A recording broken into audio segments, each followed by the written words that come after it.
i donar la benvinguda a Maria Verge com tu vulguis i bona vesprada. Bueno, primer de tot una vesprada, si me sent bé? Perfecte. Esteu bé? Perfecte. Molt bé, tinc veu de poble, de pito, I llavors no penso que se me sentirà bé, però igualment qualsevol cosa, si no me sentiu al llarg de la ponència, m'ho podeu dir i ho rectifiquem. Bueno, primer de tot, moltes gràcies per estar ací, molt bona vespre a tots i a totes. Estic molt contenta, també vos tinc que dir que per mi, pues, fer una ponència, li dic a Toni, no? Després del Dr. Vizquerra és com actuar després dels Rolling o dels Beatles, no? És com, uau. I, bueno, la veritat és que m'he fet una ponència especialment per a vosaltres, molt enfocada, com faig moltes formacions i també per meu tarannà professional, bastant a la pràctica, d'acord? I llavors vos vaig intentar en aquesta ponència donar-vos recursos per a poder potenciar el vostre lideratge en les vostres feines i també, si vos serveix també la vostra vida personal. D'acord? Per tant, tocaré conceptes molt claus, molt de base i molt pràctics, molt enfocats a la pràctica, per a que vos resulti ben interessant esta ponència. Qualsevol dubte, qualsevol aportació, comprenc que després hi haurà un espai per poder comentar-ho, d'acord? I també podeu ficar al xat i qualsevol cosa es podem anar comentant, val? Si voleu, podeu fer així, jo vaig veient que me seguiu. Molt bé. Bueno, primer de tot, dir-vos que estic encantada de veure aquí també noms que ja em sonen, de participants de meus cursos de Cefire. Estic encantada, em sento com a casa també i estic molt agraïda també a la invitació de Toni de Cefire Sativa i que estiguéssiu també així. Així que comenci la meva ponència. Vaig intentar compartir pantalla a veure si surt bé la història, ¿vale? I si no m'ho dieu, Maria i Míriam. Vale. A veure, esteu bé? He clicat compartir PDF. Sabeu el PDF, Toni? Se deu tallar, Maria. Ja ho veig. A veure... Ara. Així ho veu bé? Sí, perfecte. Es veu gran, no? Més o menys? Perfecte. He preparat la ponència sobre lideratge del present i del futur. Intel·ligència emocional i lideratge. D'acord? Per què present i futur? Perquè gràcies a les investigacions, entre altres, del Dr. Vizquerra, se sap de la importància de la ponència que he preparat. Com veu, una miqueta vaig a tocar-vos, vaig intentar compartir-vos el màxim de recursos i el primer que anem a parlar és sobre caps i líders. Després parlarem sobre rols socials, parlarem també de quines són les etapes directives eficaces i les ineficaces que van molt en concordància amb el que parlàvem abans i el que havia també apuntàveu en la ponència del Dr. Vizquerra de lideratge positiu i negatiu, les preguntes del principi, no? I la reflexió que ha fet tan interessant sobre els tipus de líders, tant per nosaltres com per la societat. Després tocarem ja la intel·ligència emocional i el lideratge. Ho aplicarem al grup, és a dir, també als nostres grups de les nostres aules, o si som equips directius, als nostres equips de treball, allà als grups on estiguéssim. I per últim parlaré de la intel·ligència emocional i el lideratge en el treball online. En les situacions en les quals moltes vegades, i més aquest últim any, ens hem vist abocats a treballar de forma online i com ho podem aplicar, quines claus podem tindre per a poder treballar online. Així que espero que sigui una ponència que vos resulti interessant i que vos resulti pràctica. Val? Comencem una mica en la gran pregunta que tots ens hem de fer. Què vol ser cap o líder? Per què no és el mateix? Aquí hi ha moltes vegades en la pràctica una gran confusió. Moltes persones són caps, cap de departament, cap d'estudi, equip directiu, en els vostres casos, no? Caps, però no són els líders del grup ni del claustre. Val? I en canvi tenim líders que no són caps.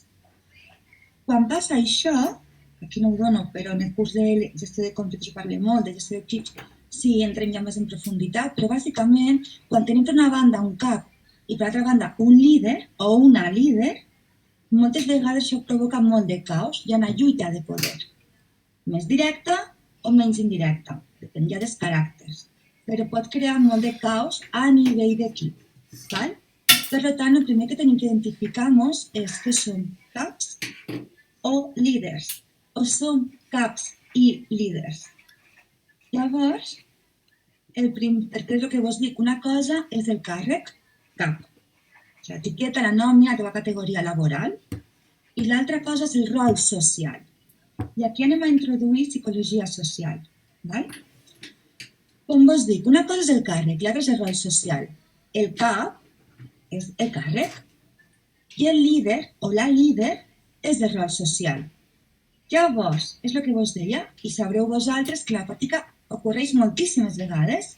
Hi ha caps que no són líders i hi ha líders que no són caps. No sé si esteu d'acord amb això, ho heu pogut anar observant en algun moment. Entrarem en més detall. Val? Per a que un centre funcioni realment bé, en el màxim potencial, on la gent realment estigui donant el millor de si d'una forma voluntària, es produïsca la sinergia, el bon treball, el cap o la cap ha de ser el líder o la líder. Per això és tan vital saber identificar qui és el líder i si nosaltres som líders o no, i quin és el nostre rol social. Val? Perquè és molt important que la persona líder siga cap. Què ocorreix? Que hi ha moltes persones en la pràctica que es creuen líders i no són líders. I hi ha moltes persones i molts de bons professionals que són líders i no saben que són líders. Ja hi ha molta confusió de base. Val? Per tant, el primer que anem a donar és claretat. Ens anem a focalitzar en quins són els rols socials i quines són les característiques bàsiques del líder, evidentment sumat als diferents tipus de lideratge que ha explicat tan meravellosament bé el doctor Vizcarra. Però en general, va tindre una miqueta més clar, anem a entrar una miqueta més en profunditat. Us sembla bé? Descobrir-ho? Mireu, el primer que hem de tenir clar és qui és el líder. Quan parlem d'un rol social, s'aplica a qualsevol tipus de grup. Val? Ja pot ser un grup social, un grup d'amistats, un grup familiar, i en l'àmbit laboral, en un equip de treball. Un grup és un conjunt de persones que s'uneixen en un objectiu.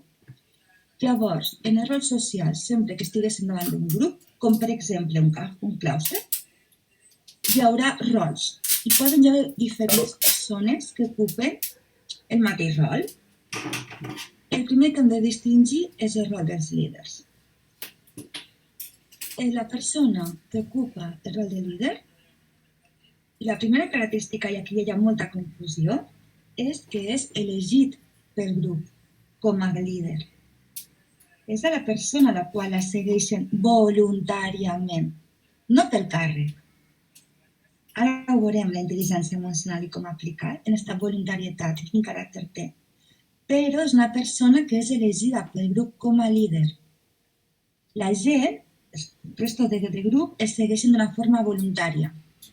Aquesta és la primera característica d'ell i la líder. No és qui més parla, qui més domina, qui té un caràcter més fort, no.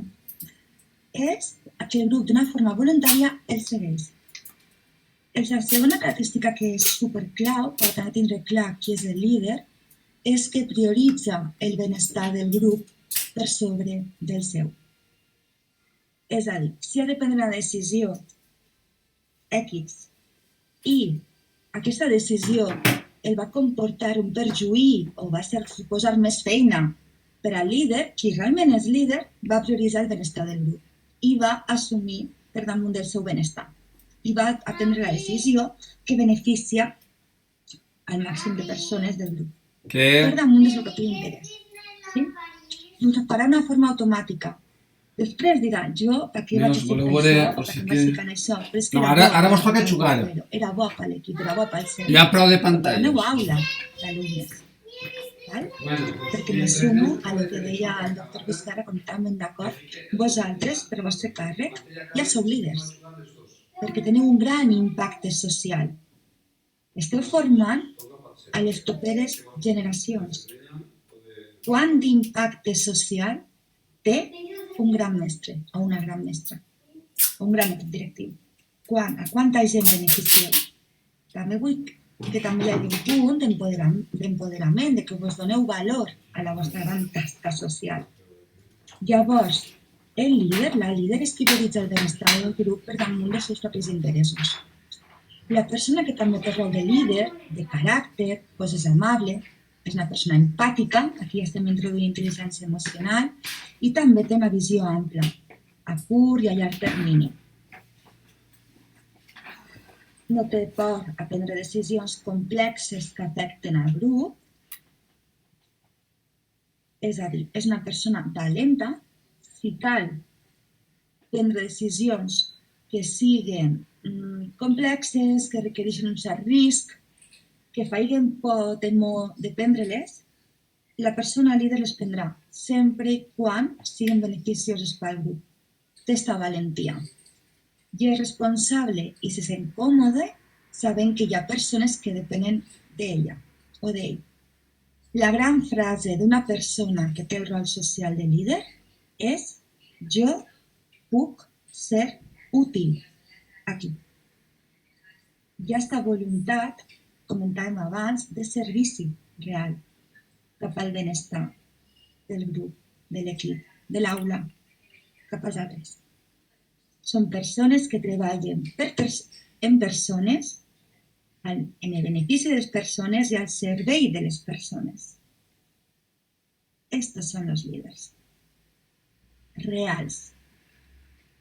Després hi ha molts de diferents tipus de lideratge, tal com hem pogut veure anteriorment en la ponència anterior i segurament apareixeran més, però bàsicament el gra pràctic és este. Després anem a, ja tenim el líder, però un líder necessita algú que el segueix. Un líder, a qui lidera si ningú el segueix? D'aquí anem a conèixer els altres rols socials. Què és l'altre rol social? És el seguidor o la seguidora. És un rol social que actualment és dels que més hi ha. Hi ha bastants. En un grup solen hi haver més seguidors, seguidores que líders. I bàsicament són persones, recordem que no té res a veure amb el càrrec, són persones que se senten molt còmodes formant part d'un grup, sentint-se que formen part estan immiscuïdes, estan integrades en un grup, necessiten el grup per sentir-se realment còmodes. El líder moltes vegades actua de gavetilla, actua en solitari, pren decisions, prioritza, hi ha un punt que està sol i sola, moltes vegades.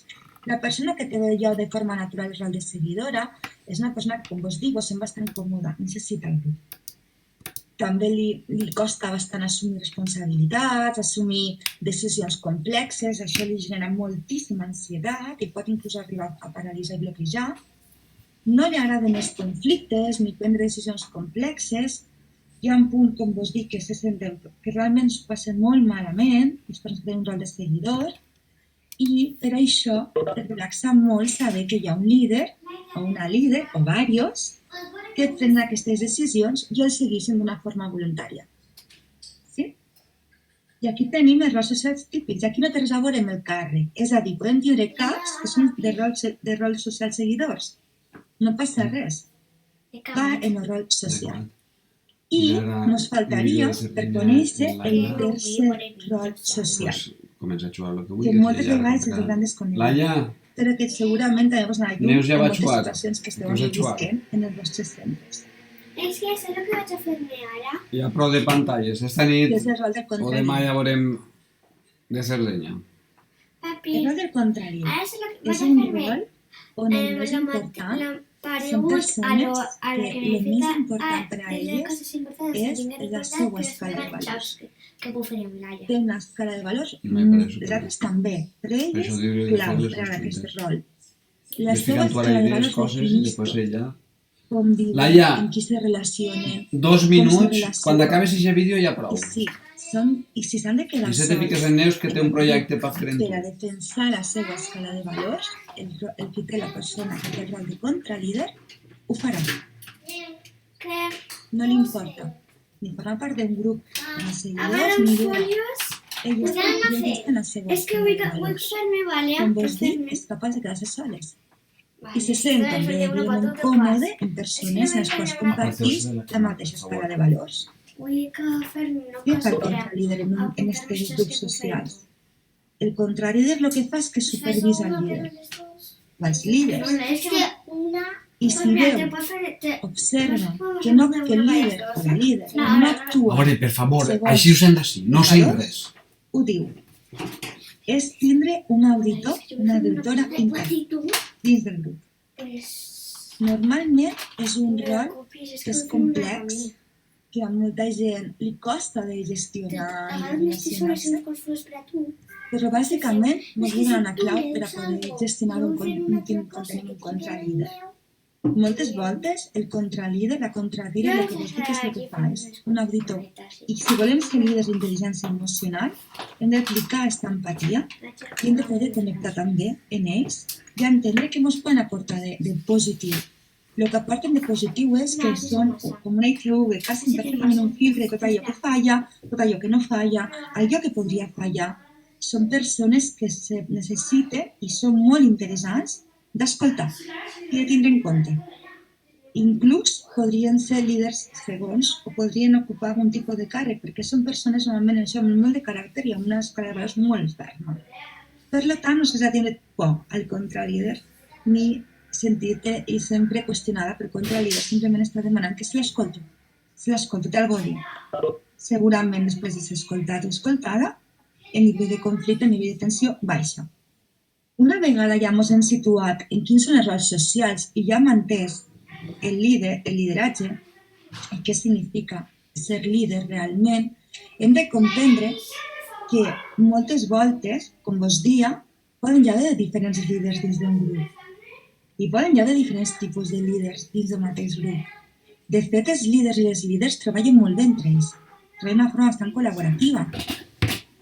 Però vosaltres ja s'estava apuntant, al principi també, es parlava de lideratge en positiu, la gent que influïs als altres d'una forma positiva per avançar, proactiva, en il·lusió, en amor, que és una gran emoció, que jo crec que a tots ens unís, no? Cap a la professió, cap als altres. I el lideratge negatiu, quanta gent pot seguir algú que realment està fent alguna cosa, està actuant d'una forma negativa, destructiva. Són persones també líders. Llavors hem d'anar distingint, com ja ho heu fet vosaltres. Vereu, això també té molt a veure des de l'àmbit purament ja de gestió d'equips. Jo ho estic a la plana de psicologia social i sociologia. Ara anem a parlar una miqueta de management, de gestió, de formació més en gestió d'equips més concreta. Estem parlant sempre del mateix, el que passa que significa diferents noms i diferents perspectives que poden ser ben interessants a la pràctica, perquè podem aprendre de diferents disciplines que estan treballant el tema de lideratge i la intel·ligència emocional. I acá hem de veure quin és el rol del líder i com un líder d'intel·ligència emocional ha d'anar identificant quins són els rols socials que hi ha al seu grup. Jo us invito a que això ho feu, i si vos costa fer-ho en la feina, ho podeu fer en el grup d'amics o d'amigues, en el grup social o en la família, qui és el contralíder, qui és el cumplidor, qui és el líder. Us invito a anar treballant aquesta mirada, aquesta identificació, perquè segurament vos sorprendreu per la confusió que hi ha en el lideratge. Què fa un líder en intel·ligència emocional, un líder positiu? Treballa les seues habilitats directives, les coneix i les potencia. No podem ser líders, gestionar inclús una aula, no podem gestionar un grup sense poder conèixer quines són les habilitats directives de lideratge que realment són eficaces. Les hem de conèixer, per això també vos he preparat a vosaltres, perquè no vos són útils. I anem a veure-les ara. Mireu, tots els líders positius en intel·ligència emocional que sumen apliquen una sèrie d'habilitats directives eficaces, que anem a veure ara en detall. Perquè segurament vosaltres i cada un de vosaltres ja l'esteu aplicant, però no sou conscients de que són habilitats directives eficaces. I també hi ha un punt que vull que vos sentiu realment reconeguts i també la palmadeta a l'esquena de dir uau, ho estic fent bé, jo ho feia de manera intuïtiva i realment ho estic fent bé. I si també ens descobrim que tenim habilitats directives ineficaces, tampoc cal castigar-nos, però sí que donar-nos compte ràpidament per a poder rectificar-les. I això és el que faria un líder en intel·ligència emocional. Identificar i autogestionar-se, que és una altra de les habilitats de la intel·ligència emocional, l'autogestió. Llavors anem a identificar a nosaltres, com a líders, quines són les directives eficaces. Doncs mireu, la primera és que és una persona amable i respectuosa. Amable en tothom i respecta a tot tipus de persones. Si vosaltres aneu identificant que això ja ho feu, en sèrio, apunteu-vos-ho i dieu, faig tot això així de bé. Que bé, no ho sabia. Aplicar l'empatia. Després veurem exactament. Tots sabem el que és l'empatia, la tornem a veure perquè és realitat social mare. És capaç de delegar. Quan un líder en intel·ligència emocional, en bones realitats directives eficaces, confia en el seu equip, delega. No delegar és llançar el missatge de no confio en tu. Per molt que ho féssim, des de no vull carregar de feina als meus companys. És comunicatiu, és una persona que quan comunica la gent l'entén, entén el que vol dir. Parla d'una forma clara i directa. A vegades aquí també hi ha confusió en la forma de comunicar-se. Hi ha moltíssimes realitats comunicatives. Bàsicament, una persona amb bones realitats comunicatives és una persona que parla i se li entén. No és que pega 1000 voltes, que no se li entén, per no ofendre. No són això bones realitats comunicatives, que parla d'una forma clara i directa i la gent la pot entendre clarament. És planificador i estratega, recordeu la visió ampla. Ara mateix, en aquestes circumstàncies que heu passat i que tots han passat d'incertesa absoluta, de caos, de pandèmia, tindre la mirada posada a curt plaç, a mig plaç i a llarg plaç. Aquesta capacitat de visió ampla, de planificar, és una habilitat directiva eficaç i que té un líder en intel·ligència emocional i positiva. Col·labora amb l'equip és un més. Anteposa els interessos de l'equip als propis, el que diem de la característica bàsica d'un líder, si no, no és líder. Assumir les seves responsabilitats i també els seus errors. Si no ho has fet bé alguna cosa, ho diu. Aquesta humilitat. I això fa que la gent el vegi, confia en ell i en ella i el vegi com una persona que realment és bona persona, si pot confiar en aquesta persona. Perquè assumir els seus errors i fan humilitat. I hem d'aprendre. Estar present, és a dir, quan treballem presencial, té la porta oberta, pots consultar-li, pots preguntar, si ets tu, tens una disponibilitat, pots ser uns horaris, a vegades tenim de massa, uns horaris per atenció, tothom pot parlar-te. I si és online igual, te connectes, fas teves reunions, cuides a l'equip, etc. Dona autonomia als membres, és a dir, el missatge és el mateix, confio en tu. I sobretot també el que la gent i l'equip es fixa molt és que és una persona honesta en el que hi ha i coherent en el que diu.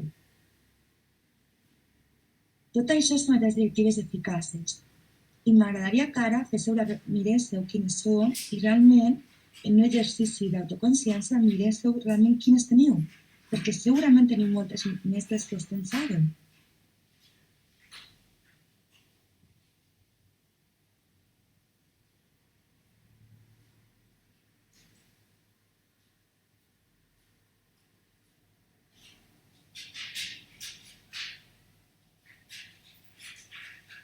Val. Després, n'anem, disculpeu, a les habilitats directives ineficaces, perquè igual que és positiu aprendre el que sí funciona i el que sí que hem de potenciar, també és igual d'efectiu aprendre el que no funciona i que moltes vegades ho fem perquè ho hem vist sempre, perquè ningú ens ha format, perquè es necessita molta experiència i molta autoconsciència i molta humilitat per anar aprenent i no ho sabem fer millor. Llavors anem a intentar també fixar-nos en el que no funciona. I si ens reconeixem en alguna de les ineficaces, no passa res. Què hem de fer? Solucionar-ho. És l'únic que podem fer. No val de res flagelar-nos, no val de res tirar-nos per terra a nosaltres mateixes, a l'autoestima. Ho identifiquem i gestionem i solucionem. I ja està. Val? Així que anem amb molt de carinyo a veure les ineficaces. Val? Clar, aquí jo crec que molts de vosaltres no us deveu identificar normal, però sí que segurament també coneixereu en la vostra pràctica, jo crec que tots els que han pogut treballar en equips, han pogut gestionar i coordinar equips, com també és el meu cas, igual que també entenc que vosaltres, inclús que sigui l'aula, vull dir, qualsevol grup veurem que hi ha gent que té habilitats directives ineficaces. La primera és l'arrogància i la prepotència. Això té molt a veure amb el lideratge que hi havia abans, arcaic o totalment obsolet, de que el líder era qui manava. I era una persona d'un caràcter molt fort i molt autoritari. El jefe, la jefa. És completament ineficaç. Perquè el que crees, no ho explicaré aquí, però el que crees és una estructura vertical, on tens el resto aquí dalt i el resto a baix. O sigui, tu estàs aquí dalt i el resto està a baix. Què passa amb això? Crees una tanta distància entre tu, de la teva arrogància, la teva prepotència, i el resto de l'equip, que no hi ha comunicació. Llavors això no és eficaç. Sempre que es part en comunicació real i honesta, aquell grup, aquell equip no és eficaç. Per tant, l'arrogància i la prepotència moltes vegades ve donada per aquesta imatge arcaica de lo que significava abans aquesta confusió de ser un líder, una persona molt autoritària i molt dominant, completament ineficaç. Una altra característica bàsica és que no delega. Moltes de vosaltres me diu, és que Maria, me sap mal delegar perquè ja han tots sobrecarregats de burocràcia, la pandèmia, no vull carregar els companys, les companyes, i està molt bé tindre aquesta consciència i aquesta empatia. La realitat és que superviseu-vos també honestament fins a quin punt és que no confieu. O este és el missatge que molts companys poden rebre. No delegues perquè no confies en que jo ho faré bé. O creus que l'única persona que ho farà realment bé és tu. Llavors crea també distància, una certa desconfiança entre tu i els membres de l'equip. Per tant, des de la més bona intenció, és una habilitat directiva ineficaç. Una altra habilitat directiva ineficaç, i que aquí sí que moltes vegades s'ha de revisar i ens hem d'autorevisar, és que som poc comunicatius. Si tu no et comuniques, no arribarà bé el teu missatge, la gent no t'entendrà. Evidentment hi ha caràcters i caràcters. Hi ha caràcters més oberts, més sociables, més extrovertits i amb més bon humor, i hi ha caràcters més secs o més retraïts o més introvertits, i no passa res. L'important és cuidar el que dius. I que quan parles sigui molt o poc, s'entendrà. I deixar de pegar voltes, també un altre gran error en el tema de la comunicació és pegar voltes per dir alguna cosa. Avorrim, la gent desconnecta i no t'entenen. I això pot crear malentesos i per tant conflictes. Per tant, comunicació clara i directa. Intenteu, independentment del caràcter que tinguéssim tots. Una altra habilitat directiva ineficaç és que és mal planificador i estratega. Us va treure exemples al tot en mata, al moment, al dia, i no planifica, no té una visió ampla, no té una visió estratègica de curt plaç, a mig plaç i a llarg plaç. Això pot crear caos. I sempre que hi ha caos, aquell equip, aquell grup, funciona mal. Ja es perd molta informació i genera moltíssima tensió, moltíssima ansietat i ineficaç. No funciona bé. Una altra habilitat directiva ineficaç és que no predica en l'exemple. És a dir, jo t'estic demanant que sigueu puntuals per favor i jo arribo tard. I no te puc demanar-te, tinc que predicar en l'exemple. Una altra és que s'apropia dels logros dels demés. Sí que la medalla que diem quan estem treballant és una habilitat directiva completament ineficaç. A banda que és un abús. No està permès, però és de les coses que sí realment no es poden fer. No assumir responsabilitats ni errors, està absent, no pots contactar en ell, ni per mail, ni cara a cara, no està. Llavors, una vegada fomenta caos, quan fomenta confusió, fomenta la rivalitat i la discòrdia entre els membres de l'equip. Això també té que veure amb el lideratge arcaic, obsolet, el líder autoritari, el líder dominant, quan més hi ha una certa creença que era aquesta, de quan més rivalitat hi ha de competència, millor, més bo. No, tot el contrari, la gent s'oculta informació, la gent no col·labora, la gent no treballa d'una forma col·laborativa, per tant, completament ineficaç, a banda que és d'un tipus de lideratge en zero intel·ligència emocional. Però sí que és cert que abans se fomentava una mica això. Per això molta gent a dia d'avui li costa dir que és líder, perquè ja com està mala impressió. I per últim, no complir les seues promeses. Prometo algo, la gent es relaxa, jo també, realment ho estic prometent de bona fe, i se m'olvida, no complixo. Intenteu sempre prometre només allò que podeu complir. Això vos donarà la coherència, l'honestitat que veiem anteriorment i, per tant, la confiança per a que el resto de persones vos seguisquen d'una forma natural i voluntària, perquè confien en vosaltres, teniu paraula. El poder de tindre paraula. Abans la gent no feia els contractes en paraula. Sí, perquè les complien. I si algú no les complia, mal. Doncs el mateix aplica pel lideratge. En el fons són coses, com estem veient, habilitats en cert sentit comú, però que moltes vegades enfrescats en el nostre dia a dia, sobrecarregats de faena, no ens parem a pensar ni allò que realment fem, ja com a líders, ni siquiera que som líders, i d'allò que fem que realment és positiu, i allò que fem i que realment és ineficaç i no està aportant cap tipus de benefici.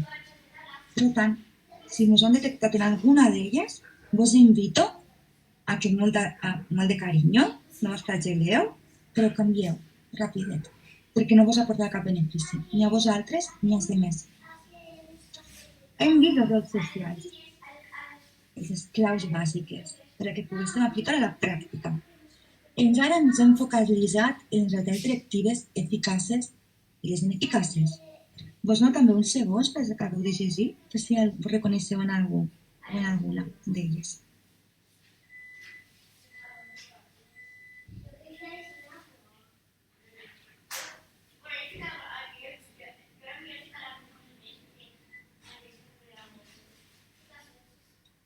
Vale.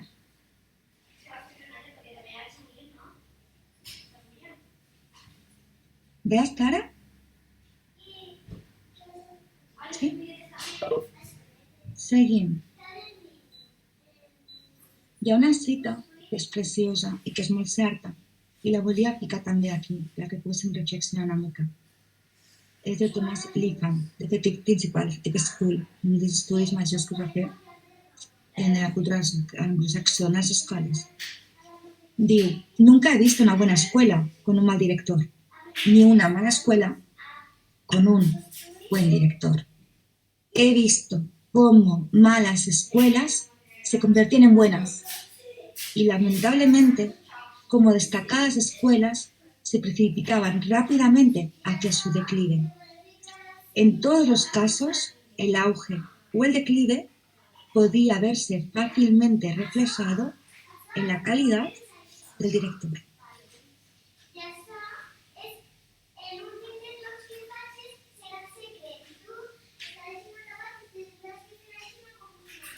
Quant de bo, quant de benestar pot aportar bon equip directiu, bon claustre, persones implicades en líders positius, quant de malestar també.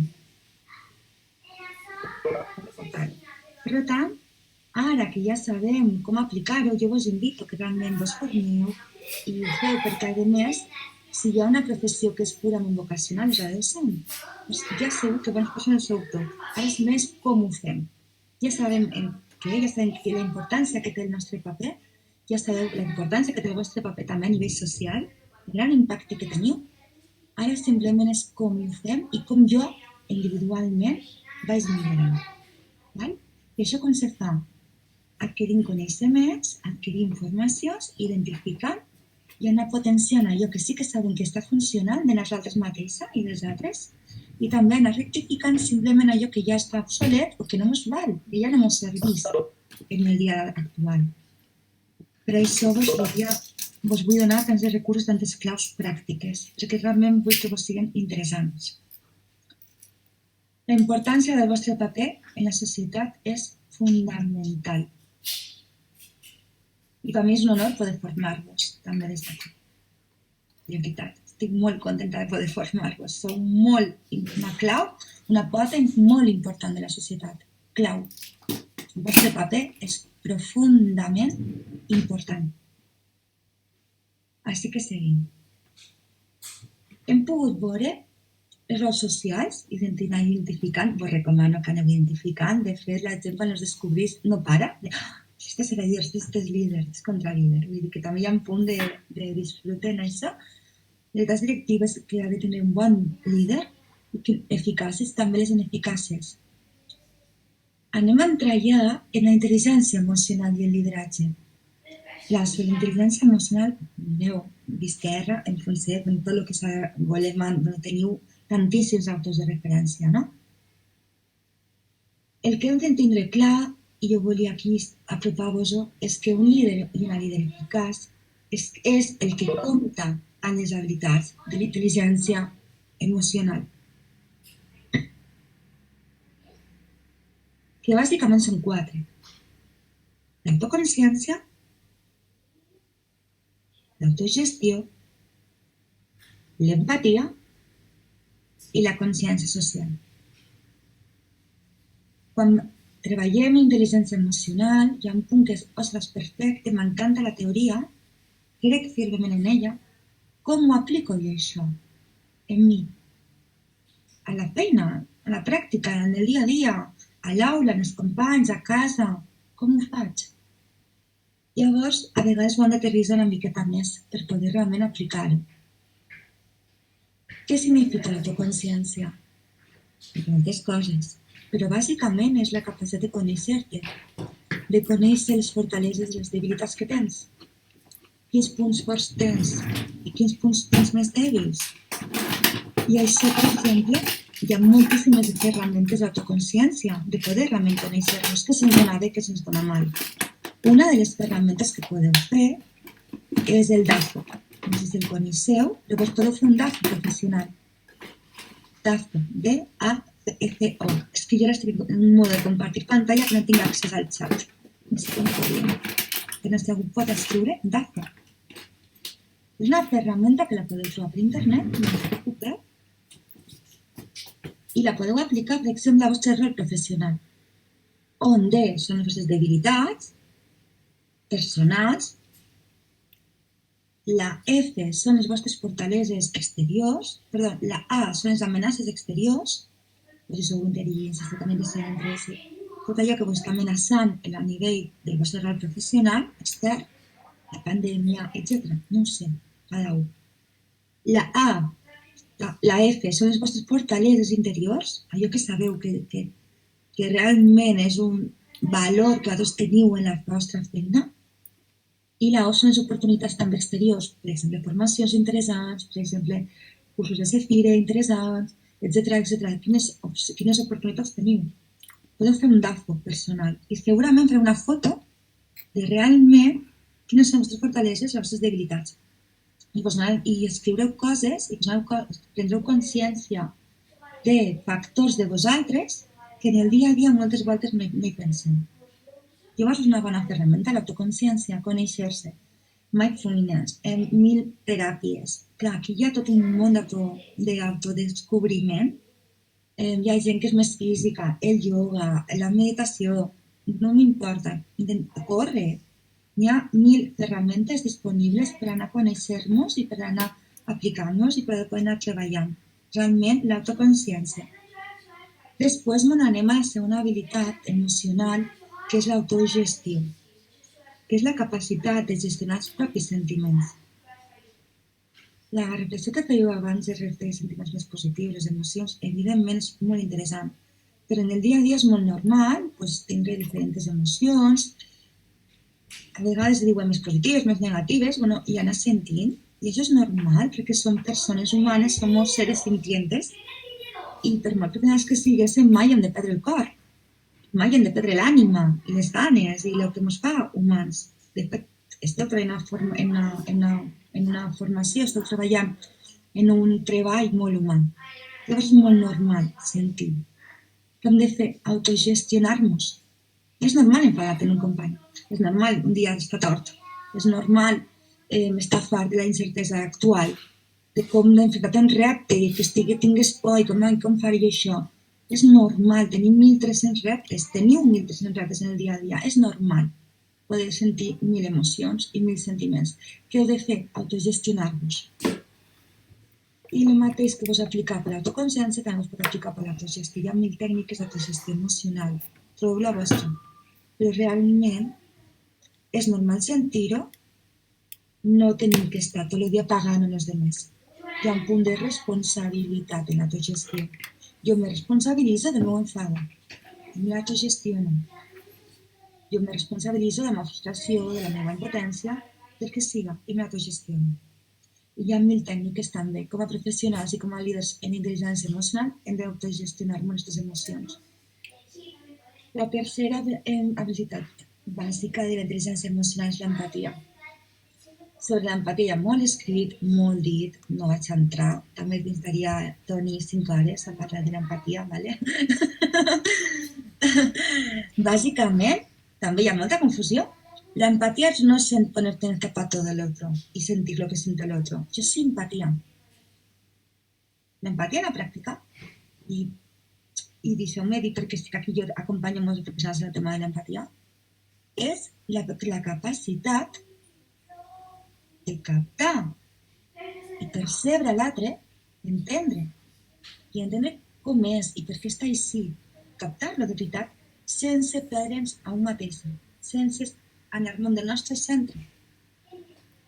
És a dir, estem en empatia quan jo, per exemple, estic tranquil·la, tinc un bon dia, estic relaxada, estic bé, i parlo amb una companya de feina que està molt trista o que està molt angoixada per X. Jo puc entendre la seva angoixa, empatitzo amb ella, entenc per què està angoixada, percibixo que està angoixada, la capto perfectament, però jo continuo tranquil·la, si estava tranquil·la. No me perdo en l'altre, i en les teves emocions. Quan ho fem, que ens perdem, i entonces ja ens fiquem angoixats, o si està trist, nosaltres també, o si estan enfadats, nosaltres també, estem en simpatia. És una altra habilitat social. I d'aquí ja anem al rol de Salvador. Avui no vaig entrar perquè també es dona per molt de rato, però ja anem amb conductes realment que són tòxiques. I d'aquí ja anem al trenc dramàtic de Karman, que tampoc avui me centraré, però sí, l'empatia és aquesta capacitat de percebre l'altre, d'entendre'l profundament, més enllà de si mos cau bé, si mos cau mal, si té el mateix caràcter que nosaltres, si és com nosaltres i per això empatitzem. En respecte, en amplitud, percebre la persona que tens davant. I sense judici, sense no només els que són com jo, a tothom, però sense perdre'ns.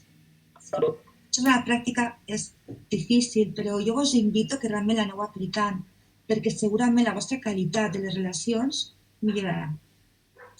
I tot això és clau. Jo t'entenc, jo te percibixo, jo puc empatitzar amb tu, però no me perdo jo, en tu. Sí? I això és que, si alguna vegada ho han fet, sabem el que estem dient. Això és pràctica. I per últim, l'última habilitat de la intel·ligència emocional és la consciència social. I la consciència social és una habilitat social una habilitat de la intel·ligència emocional macro. Vol dir moltes coses, però bàsicament a la pràctica és la capacitat d'unir. Nosaltres estem formant un equip, estem formant una aula, estem juntant alumnes, el que siga. Estem gestionant un equip, l'anem a fer en un futur, som entrenadors d'un futur, no importa. Anem a gestionar un grup de persones. Llavors, la consciència social és quan unim a les persones per a que es potencien.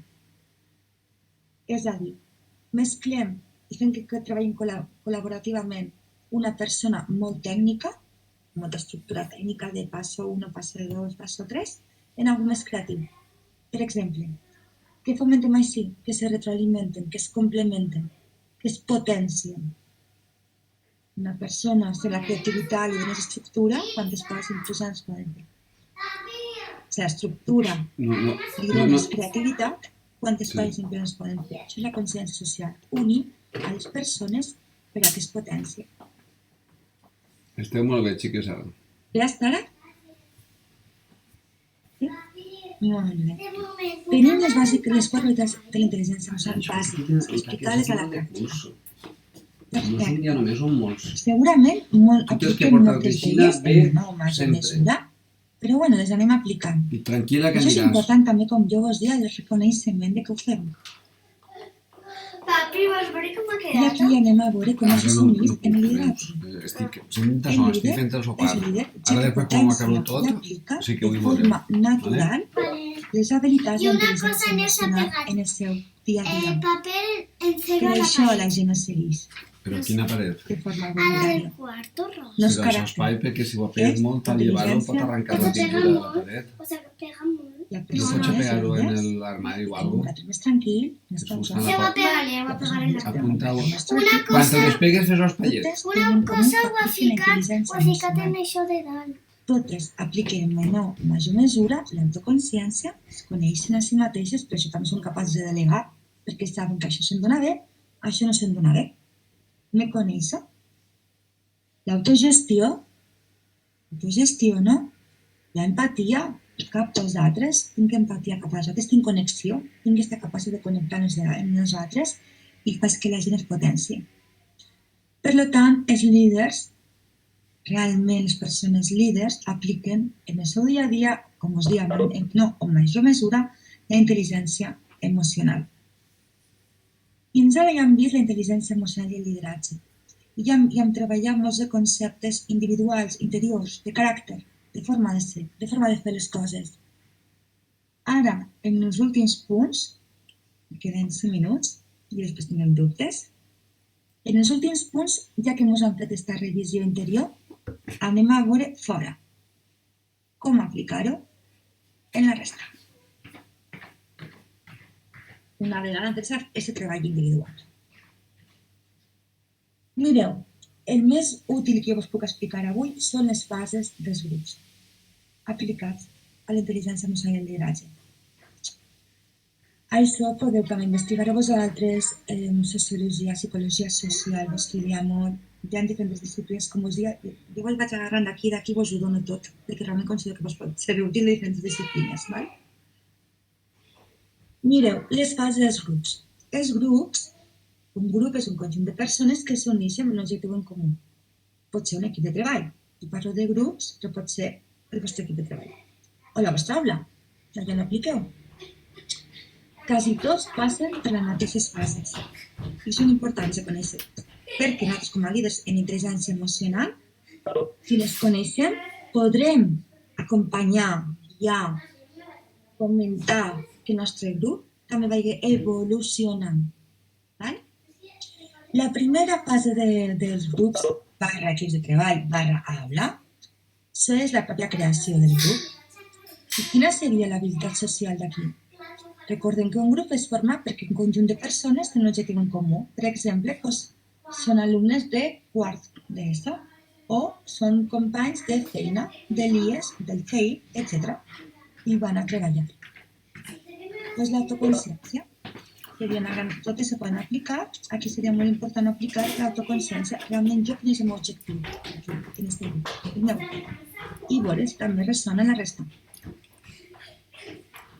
Una vegada s'ha creat el grup, que a vegades és l'objectiu imposat, a vegades, per exemple, els amics neix de forma voluntària, per afinitats, i tots hi ha un punt d'autoconsciència de per què estic aquí, per què estic implicat en aquest grup, tots els grups anem a la fase d'enamorament, que és una fase on cada un dona el millor de si mateixa.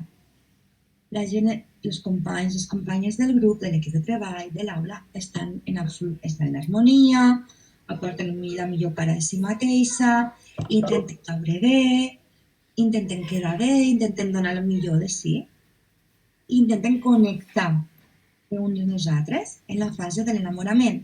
Per tant, la veritat que més s'aplica és l'empatia, aquesta capacitat de connectar amb nosaltres. Aquesta fase d'enamorament pot durar 2 o 3 mesos, que us sapiguéssiu, líders. No dura molt més, dura 2, 3, 5 mesos. I com no se diu tot allò que crea conflicte per no canviar aquest mal ambient i per no modificar-lo i tal, la gent va tragant, van creant-se malentesos i anem a la tercera fase que tots els grups, quasi tots passen, que és la de conflictes. En la fase de conflictes exploten els conflictes. Hi ha moltes més causes perquè exploten els conflictes. De fet, jo us recomano que si això és la vostra situació actual, us formeu en gestió de conflictes perquè és important, perquè pot provocar la destrucció del grup. Una fase de conflictes no gestionada és la destrucció d'un grans professionals i d'un gran grup. Quina seria l'habilitat de la intel·ligència emocional que més hauríem d'aplicar en la fase de conflictes, que és tan dura i que la gent està tan enfadada i en tant de conflicte? empatia i autogestió emocional. El que passa amb els grups és que en la fase de conflictes, o una de dos, o s'enquisten durant anys, llavors qui té l'opció marxa, això és una decisió, o s'enquisten durant els grups i no superen mai la fase de conflictes, o qui té l'oportunitat marxa del grup. I anem a la fase de decisió, que és quan ja s'ha anat gent del grup, després dels conflictes, i s'han quedat qui realment vol formar part del grup. Aquí ja s'ha quedat la gent que realment vol formar part del grup o de l'equip de treball, del centre, o apliqueu a l'àmbit que vulgueu. Però bàsicament qui vol. Qui és el de la intel·ligència emocional? La consciència social. És realment unir a les persones perquè se retroalimenten. I d'aquí ja anem a l'última fase, que és la fase d'ocupació. Ja venim de la decisió, la gent que s'ha quedat és la que s'ha quedat, i ja està tothom ubicat i aportant el que realment pot i vol aportar. I no allò que realment no pot o no vol aportar. Tothom s'encarrega de lo que realment ha de fer. Aquesta és l'ocupació. Llavors, com estem veient, en el penúltim punt que estem veient les parts dels grups i quines són o podrien ser les claus de la intel·ligència emocional més potents i que més haurien de potenciar en cada fase. Ja anirem a l'últim punt. No, anem a sopar. Si som líders d'intel·ligència emocional, hem de conèixer les fases del grup, no ens hem d'agobiar quan estiguéssim en enamorament amb el Xiquets, per què no aneu a jugar baix? I que no hem de tindre por a anar a conflictes. Quan estiguéssim en conflictes hem de comprendre com de gestionar. Si no pot ser, és que el grup es pot quedar eternament, per mesos inclús per anys, en tota la destrucció que això comporta, o bé molta gent que se pot marxar. Doncs hi hem de gestionar i saber fer-ho. Si cal, doncs formem, si cal, ens formem.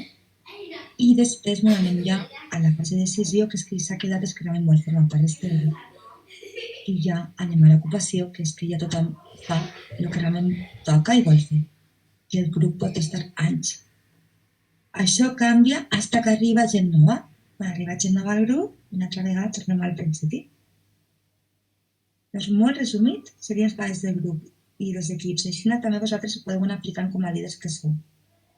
Tant en les aules, com els vostres equips de treball, el grup d'amics, etc. Els grups que poguessin pertànyer. I ara anem a l'últim punt que us havia preparat.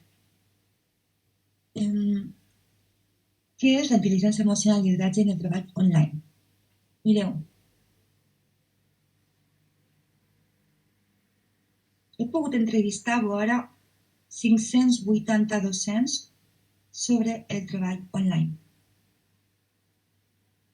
He pogut extraure conclusions que m'heu dit vosaltres. He fet una investigació amb vosaltres pràctica i aplicada a la realitat. I ha sigut sorprenent les conclusions. La majoria, molts de vosaltres, heu sentit, no dic que ara sigui així, perquè ja estem fent, però que la pantalla pot bloquejar i ser una barrera entre les persones. Acostumats, a més, a una feina purament presencial, molt de contacte, moltes interrelacions, la pantalla bloqueja moltes persones i això crea un sentiment molt fort de soledat, de passar d'estar 8 hores, i això és el que vull empatitzar amb vosaltres i extraure. Vull dir que estic intentant donar-vos el que realment podeu necessitar. I llavors, com pot bloquejar, realment hi ha un sentiment de soledat, i això genera un sentiment de pronto estàs en els teus equips, els teus alumnes, els teus companys i companyes, però estàs sol darrere d'una pantalla. Doncs la pantalla bloqueja i la pantalla també crea un gran sentiment de soledat. Què passa quan treballem online? Tenint en compte que a molta gent això li afecta d'aquesta manera. I la intel·ligència emocional i el nostre lideratge. Justament per aquest sentiment de bloqueig, de falta de barrera, que és la pantalla, i per aquest sentiment tan acusat i elevat en menor o major mesura, però sí que és real, de soledat i de soledat, i de pèrdua de nexe, d'unió, de relació amb el teu equip, amb els teus companys, els teus alumnes, encara, Ahora, per favor, online, encara hem de potenciar encara més les habilitats de l'intel·ligència emocional. Hem de posar encara més humanitat en les relacions i la feina quan treballem online. Quines serien les habilitats que més hem de potenciar? Bàsicament les 4. Però bàsicament les que encara hem de tindre molt clar és l'autogestió dels nostres propis sentiments, emocions que implica el treball online. Si nosaltres no estem bé, no podem oferir-les de qualitat als altres, això ho sabem tots, que treballem de cara als altres i treballem en persones.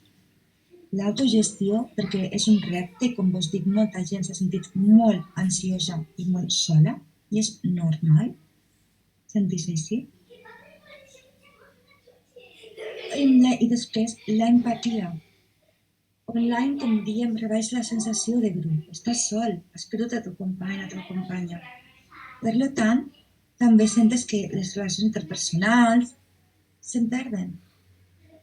I la gent va més a la seua. Que hem de potenciar nosaltres com a líders d'intel·ligència emocional? Encara més empatia, més capacitat de connectar amb nosaltres. I això és una habilitat que tenim dins de nosaltres, que dona igual la pantalla. L'hem de potenciar encara més. Podem saltar aquesta barrera de l'empatia i de connectar amb els altres quan estem treballant en pantalla. De veritat, ho podem fer, però ho hem de fer conscientment, de dir encara més que mai. Encara més que mai. Fa molta falta en el treball online. L'empatia. I també la consciència social, tornar al sentiment de grup. No que estàs tu sol de cara al nadó fent la feina que et toca fer, sinó la consciència social, tornar a sentir que formes part d'un grup, que fas projectes conjunts, que te alimentes, que hi ha un treball col·laboratiu, que tens grup, que continueu treballant d'una forma grupal, com a líders positius d'intel·ligència emocional que sou. I fins aquí sí, la ponència que vos havia preparat. Espero que vos hagi sigut molt útil. Vaig a veure si ja puc deixar de compartir. Vaig a per vosaltres. Moltes gràcies per haver escoltat. Moltes gràcies, Maria. Moltíssimes gràcies per la teva intervenció. És el moment que tots els participants que esteu ara en la sessió, si voleu formular alguna qüestió, però mentre s'ho pensen les persones participants, jo te proposaria una qüestió que no he tingut temps de proposar-li a Rafa, però ja t'ho proposo tu i a la resta de tots els ponents que van a participar en les jornades. Seria una qüestió que jo crec que tot el món que estem així hem passat en un moment determinat, i és que quines habilitats directives emocionals de lideratge creus tu que podríem activar si entra al despatx de l'equip directiu una persona, pare, mare, company, etc., molesta per alguna circumstància, molt molesta per alguna circumstància, de quina manera podem activar, quines habilitats són les més adequades, creus tu, per tal de poder atendre a aquesta persona? Quines habilitats activaríem en aquesta circumstància? Quan la gent està molesta, normalment l'únic que necessita és ser escoltada. Però ser escoltada en una estructura, te vaig escoltar en aquest temps, tampoc tenim que acostumar-se a ocupar espais. Per tant, la primera tècnica que jo aplicaria seria l'escolta activa.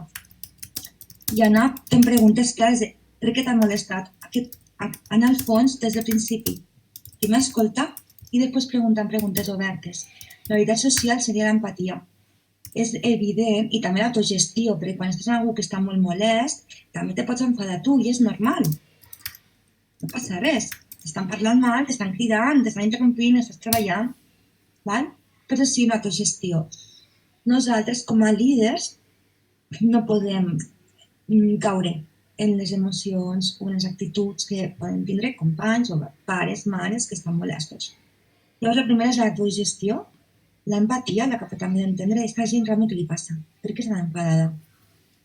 I escoltar activament i també la seva comunicació no verbal, etc. I fer preguntes directes. Què t'ha molestat? Des de quan? Quin ha sigut l'origen? Què proposes? i aplicant una miqueta de tècniques de mediació. Pràcticament l'autogestió, l'empatia i l'escolta activa. Molt bé. Tenim un termini també de temps, Te vaig escoltar, tinc moltes ganes de que me preguntes, m'has interrompit, te puc donar mitja hora, compta'm. També perquè tampoc nosaltres estiguéssim completament disponibles, perquè ens hem de cuidar nosaltres mateixes, com a professionals. Molt bé, doncs en el xat, com pots comprovar, estan donant-te les gràcies per la teva intervenció, que ha sigut molt interessant.